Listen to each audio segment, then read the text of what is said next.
High court ಆದೇಶದಂತೆ ನಡೆದ ಶೃಂಗೇರಿ ವಿಧಾನಸಭಾ ಕ್ಷೇತ್ರದ ಅಂಚೆ ಮತಗಳ ಮರು ಎಣಿಕೆ ಪ್ರಕ್ರಿಯೆ ತೀವ್ರ ಗೊಂದಲ ಮತ್ತು ಹೈಡ್ರಾಮಕ್ಕೆ ಸಾಕ್ಷಿಯಾಗಿದೆ. ಕಾಂಗ್ರೆಸ್ ಶಾಸಕ ಟಿಡಿ ರಾಜೇಗೌಡ ಅವರು ಮರು ಎಣಿಕೆಯಲ್ಲೂ ಗೆಲುವು ಸಾಧಿಸುವ ಮೂಲಕ ತಮ್ಮ ಸ್ಥಾನವನ್ನು ಮರುಸ್ಥಾಪಿಸಿಕೊಂಡಿದ್ದಾರೆ ಅಂತ ಹೇಳಲಾಗಿತ್ತಾದರೂ ಇದೀಗ ಅಂತಿಮವಾಗಿ ಬಿಜೆಪಿ ಅಭ್ಯರ್ಥಿ ಡಿಎನ್ ಜೀವರಾಜ್ 55 ಮತಗಳಿಂದ ಗೆಲುವು ಸಾಧಿಸಿದ್ದಾರೆ ಅಂತ ಬಿಜೆಪಿ ಕಾರ್ಯಕರ್ತರು ಸಂಭ್ರಮಾಚರಣೆ ನಡೆಸಿದ್ದಾರೆ.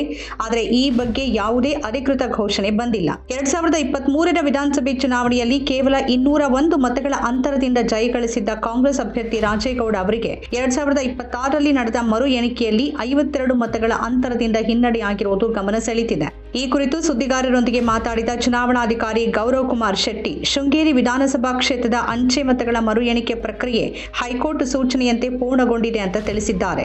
ಅಂಚೆ ಮತಗಳ ಮರು ಪರಿಶೀಲನೆ ಮತ್ತು ಎಣಿಕೆ ಕಾರ್ಯವನ್ನ ಮಾತ್ರ ಕೈಗೊಳ್ಳಲಾಗಿದ್ದು ಒಟ್ಟು 1822 ಅಂಚೆ ಮತಗಳನ್ನ ಮರು ಎಣಿಕೆ ಮಾಡಲಾಗಿದೆ ಅಂತ ಹೇಳಿದ್ದಾರೆ. 2023ರ ಮೂಲ ಎಣಿಕೆಯಲ್ಲಿ ಬಿಜೆಪಿ ಅಭ್ಯರ್ಥಿ ಜೀವರಾಜ್ ಅವರು 692 ಮತಗಳನ್ನ ಪಡೆದಿದ್ರೆ ಕಾಂಗ್ರೆಸ್ ಅಭ್ಯರ್ಥಿ ರಾಜೇಗೌಡ ಅವರಿಗೆ 569 ಮತಗಳು ಲಭಿಸಿದ್ವು. ಅಂದ್ರೆ 2026ರಲ್ಲಿ ನಡೆದ ಮರು ಎಣಿಕೆಯಲ್ಲಿ ಜೀವರಾಜ್ ಅವರಿಗೆ 690 ಮತಗಳು, 2 ಮತ ಕಡಿಮೆ, ಹಾಗೂ ರಾಜೇಗೌಡ ಅವರಿಗೆ 314 ಮತಗಳು ಅಂದ್ರೆ 255 ಮತ ಕಡಿಮೆ ಲಭಿಸಿದೆ ಅಂತ ವಿವರಿಸಿದ್ದಾರೆ. ಇದಲ್ಲದೆ ರಾಜೇಗೌಡ ಅವರಿಗೆ ಬಿದ್ದಿದ್ದ 318 ಮತಗಳನ್ನ ಮರು ಎಣಿಕೆಯಲ್ಲಿ ಅಸಿಂಧು ಅಂತ ಘೋಷಿಸಲಾಗಿದೆ ಅಂತ ಹೇಳಿದ್ದಾರೆ. 2023ರಲ್ಲಿ ಒಟ್ಟು 1822 ಅಂಚೆ ಮತಗಳಲ್ಲಿ 1543 ಸಿಂಧುವಾಗಿರುವ ಮತಗಳು ಹಾಗೂ 279 ತಿರಸ್ಕೃತ ಮತಗಳಿದ್ವು ಅಂತ ಮಾಹಿತಿ ನೀಡಿದ್ದಾರೆ. ಮತ ಟ್ಯಾಂಪರಿಂಗ್ ಆರೋಪಗಳ ಬಗ್ಗೆ ಪ್ರತಿಕ್ರಿಯೆ ನೀಡಲು ಅಧಿಕಾರ ಇಲ್ಲ ಅಂತ ಸ್ಪಷ್ಟಪಡಿಸಿದ್ರು. ಸಿಂಧುವಾಗಿರುವ ಮತಗಳನ್ನ ಅಸಿಂಧುಗೊಳಿಸಿರುವ ವಿಚಾರವು ಚುನಾವಣಾ ಆಯೋಗದ ನಿರ್ದೇಶನದಂತೆ ನಡೆದ ಎಣಿಕೆ ಪ್ರಕ್ರಿಯೆಯ ಭಾಗವಾಗಿದೆ ಅಂತ ಹೇಳಿದ್ದಾರೆ. ಮರು ಎಣಿಕೆ ಬಳಿಕ ಮತಪತ್ರಗಳನ್ನ ಸ್ಟ್ರಾಂಗ್ ರೂಮ್ನಲ್ಲಿ ಸೀಲ್ ಮಾಡಲಾಗಿದೆ ಅಂತ ಚುನಾವಣಾಧಿಕಾರಿ ತಿಳಿಸಿದ್ದಾರೆ. ಶೃಂಗೇರಿ ವಿಧಾನಸಭಾ ಕ್ಷೇತ್ರದ ಅಂಚೆ ಮತಗಳ ಮರು ಎಣಿಕೆಯಲ್ಲಿ ಕಾಂಗ್ರೆಸ್ ಅಭ್ಯರ್ಥಿ ರಾಜೇಗೌಡ ಅವರಿಗೆ ಹಿನ್ನಡೆಯಾಗಿದ್ದು ಇದರ ಬೆನ್ನಲ್ಲೇ ಮತಗಳ ಟ್ಯಾಂಪರಿಂಗ್ ನಡೆದಿರುವ ಬಗ್ಗೆ ನಗರ ಪೊಲೀಸ್ ಠಾಣೆಯಲ್ಲಿ ದೂರು ದಾಖಲಾಗಿದೆ. ಈ ಹಿನ್ನೆಲೆಯಲ್ಲಿ ಅಂಚೆ ಮತ ಎಣಿಕೆ ಟೇಬಲ್ನ ಏಜೆಂಟ್ ಆಗಿದ್ದ ಸುಧೀರ್ ಕುಮಾರ್ ಮುರೋಳಿ ಅವರು ಚಿಕ್ಕಮಗಳೂರು ನಗರ ಠಾಣೆಗೆ ದೂರು ನೀಡಿದ್ದು ಗಂಭೀರ ಆರೋಪ ಮಾಡಿದ್ದಾರೆ. ಸ್ಟ್ರಾಂಗ್ ರೂಮ್ ಸರಿಯಾಗಿ ಸೀಲ್ ಮಾಡಲಾಗಿರಲಿಲ್ಲ, ಮತಪತ್ರಗಳಿದ್ದ ಟ್ರಂಕ್ ಓಪನ್ ಆಗಿದ್ದು ಅದರ ಲಾಕ್ ಕಟ್ ಮಾಡಲ್ಪಟ್ಟಿತ್ತು ಅನ್ನೋದಾಗಿ ಅವರು ದೂರಿನಲ್ಲಿ ಉಲ್ಲೇಖಿಸಿದ್ದಾರೆ.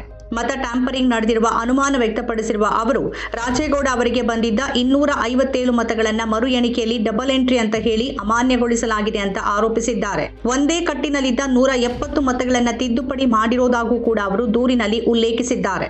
2023ರ ಮತ ಎಣಿಕೆಯ ಬಳಿಕ ಅಂದಿನ ಚುನಾವಣಾಧಿಕಾರಿ ವೇದಮೂರ್ತಿ, ಅಭ್ಯರ್ಥಿ ಜೀವರಾಜ್ ಹಾಗೂ ಜಿಲ್ಲಾಧಿಕಾರಿ ರಮೇಶ್ ಅವರ ಸಂಚು ಇದಕ್ಕೆ ಕಾರಣವಾಗಿರಬಹುದು ಅನ್ನೋ ಶಂಕೆಯನ್ನು ವ್ಯಕ್ತಪಡಿಸಿರುವ ಸುಧೀರ್ ಕುಮಾರ್ ಮುರೋಳಿ ಈ ಮೂವರ ವಿರುದ್ಧ ಸೂಕ್ತ ಕಾನೂನು ಕ್ರಮ ಕೈಗೊಳ್ಳಬೇಕು ಅಂತ ಆಗ್ರಹಿಸಿದ್ದಾರೆ. ನನ್ನ ಹೋರಾಟಕ್ಕೆ ಜಯ ಸಿಕ್ಕಿದೆ, ಬಿಜೆಪಿ ಅಭ್ಯರ್ಥಿ ಡಿಎನ್ ಜೀವರಾಜ್. ಬೆಳಿಗ್ಗೆ 7ಕ್ಕೆ ಮತ ಎಣಿಕೆ ಆರಂಭವಾಗಿ ಮುಕ್ತಾಯವಾಗಿದೆ. ಬ್ಯಾಲೆಟ್ಗಳನ್ನು ಎಣಿಕೆ ಮಾಡಿದ್ದಾರೆ. ಈಗಿನದ್ದು ನೋಡಿದ್ರೆ ನನಗೆ ಬಹುಮತ ಬರುತ್ತೆ. ಚುನಾವಣಾ ಆಯೋಗಕ್ಕೆ ವರದಿ ಕಳಿಸಿದ್ದಾರೆ, ಅಲ್ಲಿಂದ ಬರೋದನ್ನ ಕಾಯ್ತೇನೆ. ಕ್ಲಾರಿಟಿ ಅಂಶ ಹೇಳೋಕ್ಕಾಗಲ್ಲ. ಇವತ್ತಿನ ಹಾಗೂ ಇವಿಎಂ ಮತಗಳು ಸೇರಿಸಿ ಎಷ್ಟು ಬರುತ್ತೆ ನೋಡಬೇಕು. ನನಗೆ ಬಹುಮತ ಬರುತ್ತೆ. ಈಗ ಇಲ್ಲಿ ಘೋಷಣೆ ಮಾಡೋದಕ್ಕೆ ಬರಲ್ಲ ಅಂತಿದ್ದಾರೆ. ಸೋಲಾದಾಗ ಟ್ಯಾಂಪರಿಂಗ್ ಆಗಿದೆ ಅನ್ನೋದು, ಗೆದ್ದಾಗ ಜನಾಭಿಪ್ರಾಯ ಅನ್ನೋದು. ರಾಜ್ಯದ ಕಟ್ಟಕಡೆಯ ಫಲಿತಾಂಶ ಬಂದಿದ್ದು ಶೃಂಗೇರಿಯದ್ದು.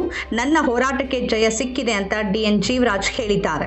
2023ರಲ್ಲಿ ನಡೆದ ವಿಧಾನಸಭೆ ಚುನಾವಣೆಯಲ್ಲಿ ಶೃಂಗೇರಿ ಕ್ಷೇತ್ರದಲ್ಲಿ ಒಟ್ಟು 1811 ಅಂಚೆ ಮತಗಳು ಚಲಾವಣೆಯಾಗಿದ್ದು ಅದರಲ್ಲಿ 279 ಮತಗಳನ್ನು ತಿರಸ್ಕರಿಸಲಾಗಿತ್ತು.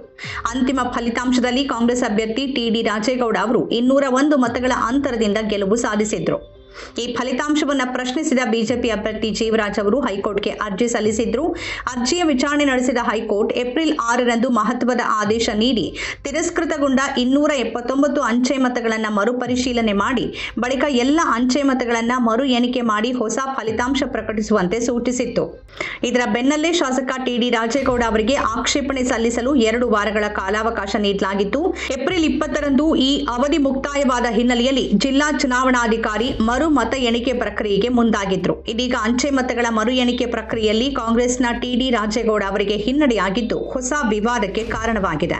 ನಮ್ಮ ಕಾರ್ಯಕ್ರಮಗಳನ್ನ ನೀವು ನೋಡ್ತಾ ಇದ್ರೆ ನಮ್ಮ ಚಾನೆಲ್ ಅನ್ನ ಸಬ್ಸ್ಕ್ರೈಬ್ ಮಾಡಿ, ಪಕ್ಕದ ಬೆಲ್ ಐಕಾನ್ ಒತ್ತಿ ನಮ್ಮನ್ನ ಬೆಂಬಲಿಸಿ.